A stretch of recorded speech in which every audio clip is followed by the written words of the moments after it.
Hey, George Haas here. I wanted to continue the topic of difficult interpersonal relationships as causal to relapse. Looking through an attachment lens, we could talk about addiction as an attachment disorder. The tendency in early conditioning to create the perception that caregivers are unreliable. So children, if we look at the overview of how life unfolds, are born into the family system. They arrive and then engage in the interaction with their caregivers. If you look at the earliest evidence of attachment, the attachment mechanism, we're looking at the first indication of that at about 42 minutes of life. So this is the first primary mechanism for surviving. Babies have a kind of smile, sort of a grimacy looking smile that they make whenever something moves. This is, I think, the evolutionarists think is a request for care or a request for survival.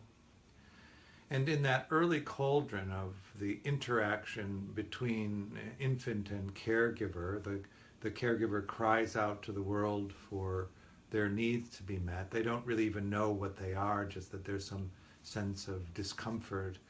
And then the world responds in the form of a caregiver who then scoops up the baby, attunes to them, empathetically connects and understands what the baby requires, and then provides it for them if they can.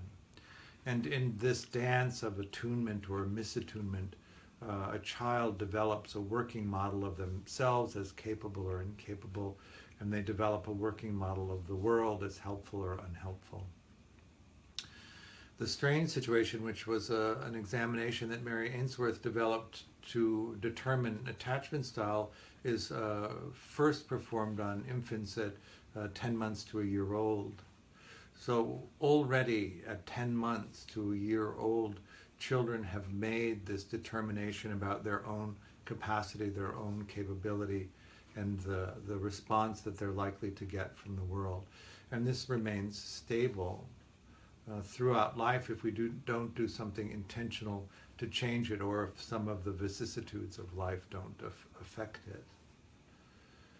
In childhood, at around 18 months or so, the brain develops to the point that a child can recognize that their agenda is different from their caregiver's agenda, and it opens the window to exploration. So you have these two primary forces: attachment to other people and your own interest in exploring the world for your own satisfaction. If we have good balance in both of these, then we tend to move in a direction of secure attachment, and life is worth engaging because it provides meaning.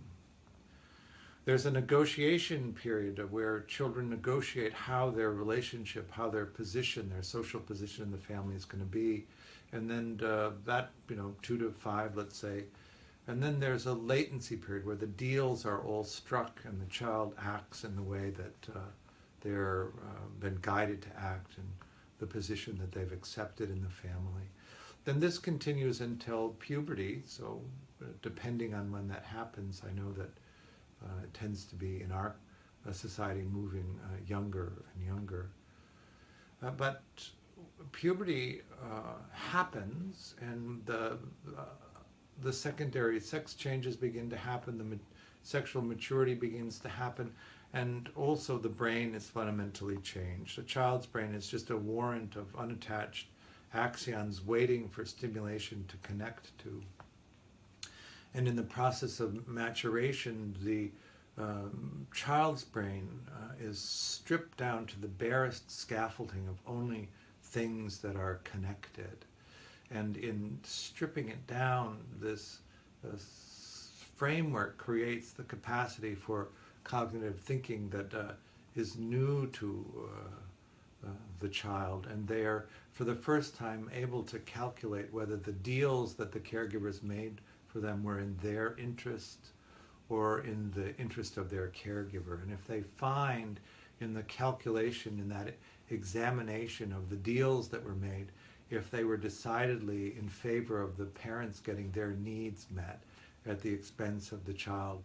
There's a terrible sense of betrayal, a terrible sense of moral outrage that they've been cared for in this way, and it causes them to turn away from their caregivers into the peer group of other children who feel the same sense of betrayal, the same sense of moral outrage. One of the difficulties of this transition from a child's brain into an adult brain is that in the process of maturations there tends to be a globalization of these ideas, and it then applies not just to the caregiver but to all adults. And so the children turn into their peer group into a group of like-minded children who have also experienced this deep sense of betrayal, this deep sense of moral outrage. This is extraordinarily painful to experience. And so the methods with which these children begin to address this high level of pain is often through these addictive substances and processes. If you understand that the pain level of addiction, on a scale from here to here is here, if you're able to live life where your pain level is down here, this never looks attractive. It's only when the pain of living gets up here that the relief that you might get from using addiction, substances, processes, makes sense. The calculation of the great cost in self-destruction that comes from engaging in addictive strategies in the moment, because the pain is so acute, makes sense. And then as we develop a system for emotional regulation, these strategies are associated with these particular patterns of distress.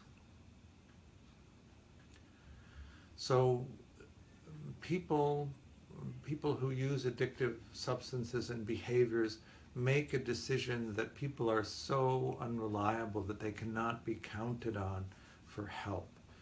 They turn to a group of people who have all made that decision and so endorse this. Then the learning begins, the learning of how to engage in the use of substances and the uses of behaviors to regulate this extraordinarily painful existence unfolds.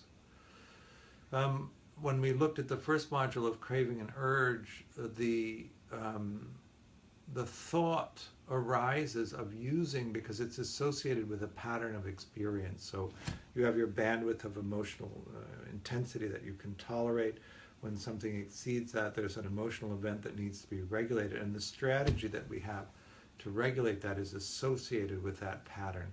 So when that pattern of experience arises, the mind brings forward the strategy to regulate it. If you develop a long period of using addictive strategies, more and more of what you experience in life needs to be regulated by using. To come out of this attachment disorder or this attachment decision where other people aren't reliable, we need to revisit the possibility that you'll be able to find people who are reliable enough, who are willing to take care of you in a way that's beneficial. Often we've had the childhood experiences of exploitation, of abuse, of harm, and so there's a lot of intense experience that needs to be addressed. But the idea is to begin to change your mind about the possibility of the other people being useful to you in relationships that will be supportive. And then reflecting on the particular conditioning that you had that resulted in the particular attachment strategy that you have. The way that we view ourselves and the way that we view the world are informed by this. If we review, the secure child tends to grow up into a secure adult. They view themselves as capable of getting their needs met, and they view the world as filled with people who will meet their needs. So when you walk into an environment, into a room, into a space where there are people that you don't know, and you have this view that you're capable and people are willing, how does that affect your behavior? How does that affect the actions you take, the karma that you create? If you're dismissing as an adult, you were avoidant as a child, remembering the experience of the child who develops a dismissing attachment as an adult is a child of constant rejection. That gets translated into a kind of idealized false sense of self that I'm terrific, I'm good at it, I can get things done. But it creates a view of the world where everyone is incapable. They're not really able to meet your needs. It's the trick that it isn't that they're not meeting your needs because they don't want to, it's because they're incapable of doing it. And so here, we walk into a room and you think of yourself as totally capable, you think of everybody else as incapable, and it provides a moral justification for you to take from them what you want. This is not a mutual relationship where you take care of somebody in the way that they want to be taken care of, and they take care of you in a way that you like to be taken care of. This is a codependent relationship where they're serving your needs, your interests, and you don't need to reciprocate. If we look at the view of the preoccupied attachment strategy, this is a view of somebody that is inherently, or the view of themselves is somebody incapable of meeting those needs, meeting your own needs. And yet when you look out at the world, you see a world filled with people who know how to do that. So you think that if you attach to them, you hook on to somebody who knows how to take care of things, that they will in that way take care of you. You begin a process of taking care of them in a way that they want to be taken care of, and it often is not reciprocated. So this is what we would call a codependent relationship. Understand the conditions of a dismissing adult as a child who is misattuned to accept when they presented an idealized view to their caregiver. So they have this great capacity for idealization. They're faced with a childhood where their needs are never met, and yet they're put in the position of having to idealize the care that their caregiver gives them. The preoccupied adult had a childhood where the caregiver misattuned to them except when they presented as fearful or helpless. So imagine developing that understanding of the world that if you want care, if you want somebody to see you, that you need to present in a helpless and fearful way, even if you're capable. So that creates this experience of inauthenticity. On the helpless end, you're in this request for attunement, this request for care through helplessness. On the fearful preoccupied end, this disorganized attachment on the other side of the trauma line. The interior experience is so chaotic and so painful that it turns into an angry demand for people to care for you. You have this sense of moral outrage that people who know how to do it, who know how to manage the world, who should be taking care of you, are not. And so that turns into an angry demand, which has the effect most often of driving people who would take care of you away. And then at the fearful avoidant, this is somebody who sees themselves as incapable of getting their needs met, but also that the world is hostile to meeting their needs, that actually to ask for what they need is dangerous, and so they tend to withdraw. Maybe it is not surprising to you then that the fearful avoidant attachment strategy is the one most often associated with addiction and addictive strategies. The second is then the dismissing adult, the highest level of addiction in that attachment strategy. Social isolation is the number one cause of relapse, and so when you're looking at the people who use an avoidance strategy, they're removing themselves from the co-regulation that would make life without that level of pain that requires the use of drugs, the use of behaviors to kill that intense level of pain. So the first way out of this experience of difficult interpersonal relationships is to make the decision to try forming useful relationships with people again. There's a kind of patterning that happens in this. The secure person is most likely to form a relationship with another secure person. They tend to form long-lasting, committed relationships. So by the time you get into your late 20s or early 30s, secure people have formed the number of relationships that they really need to have to function well in the world. I'd like to talk about Robin Dunbar's numbers in terms of that. Most people like to have one central relationship in their life, an A relationship. And people who tend to be the happiest have then a group of secondary relationships that are still important to them, B-level relationships. Maybe an A-level relationship is someone you take care of on a daily or every other day basis, and a B is weekly or every other week. You see them, you're actually engaged with them physically. And you tell them everything. You're open to them so that you're seen, you felt seen by people and understood and accepted and cared for, loved.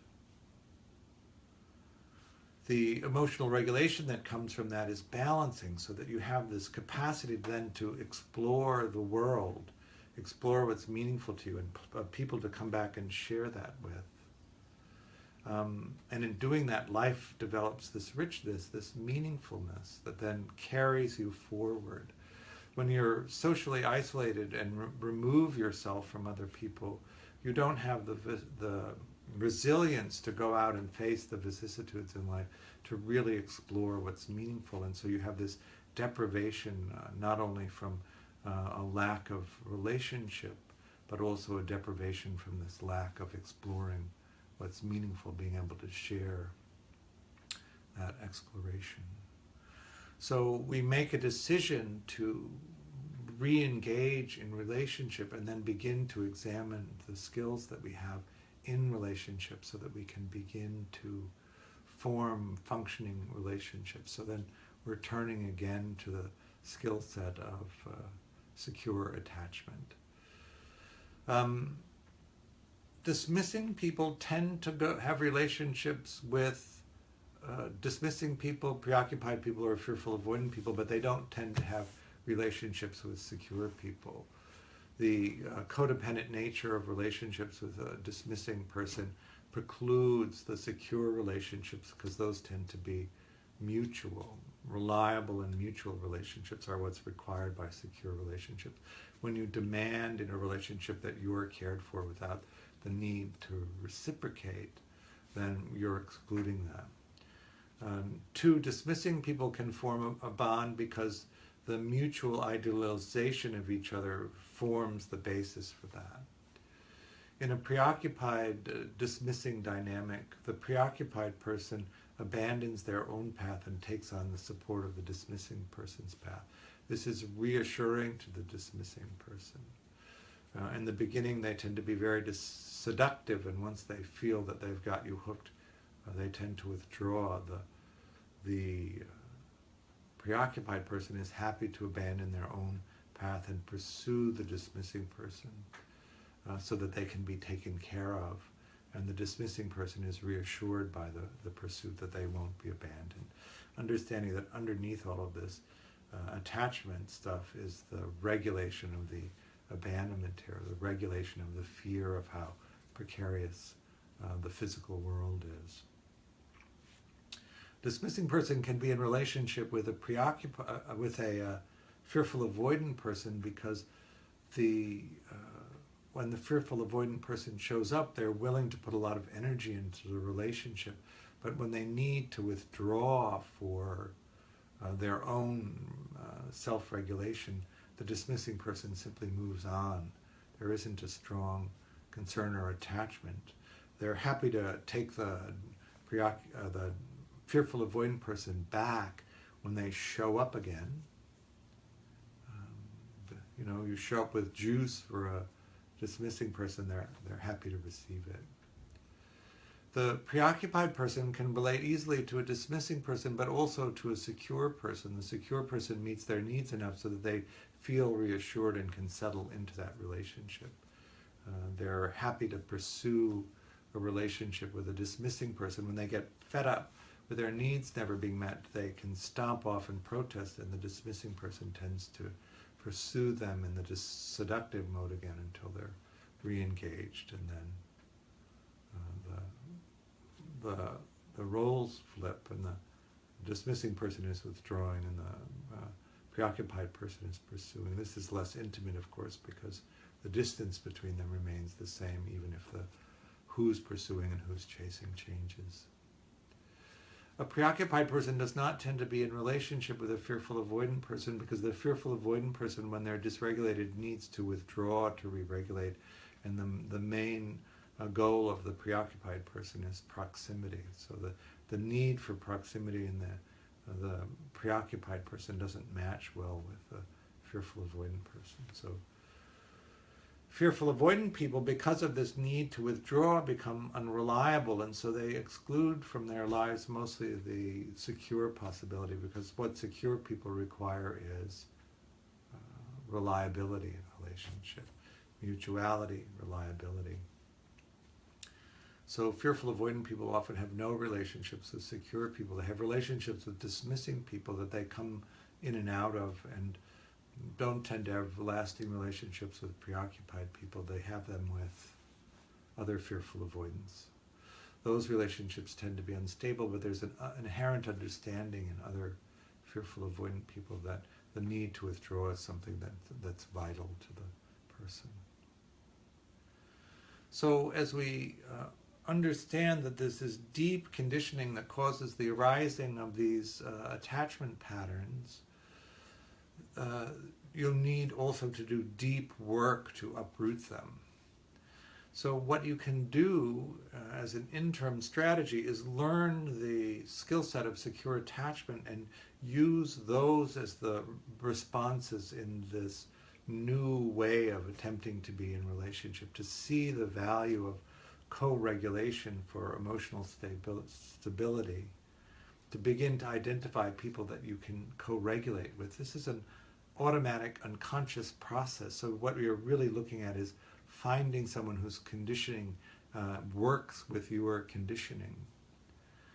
Paying attention to whether you feel calm and collected after 15 or 20 minutes with someone, or you feel more agitated.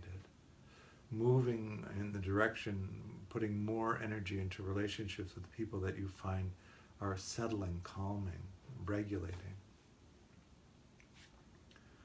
As things come up in the relationships, pausing as the mind state of the attachment strategy that you have arises, stopping yourself from using those strategies and pushing into the choice of using secure strategies in your relationships, so that you can develop relationships with people that have the dynamic of a secure relationship without having to do the deep work of uprooting your conditioning to change the automatic responses, your automatic attachment responses. Not a bypass, but intending to do the deep work, but understanding the time and effort that it will take to get that done, and making the decision to, rather than operate on an automatic response basis, to a manual one based around the strategies for secure attachment. Then what you do is develop a cohort of secure operating relationships that will then support you as you do the deep work to uproot these conditioned attachment responses. So next time we'll begin to talk about the meditation strategies for doing this. Thank you.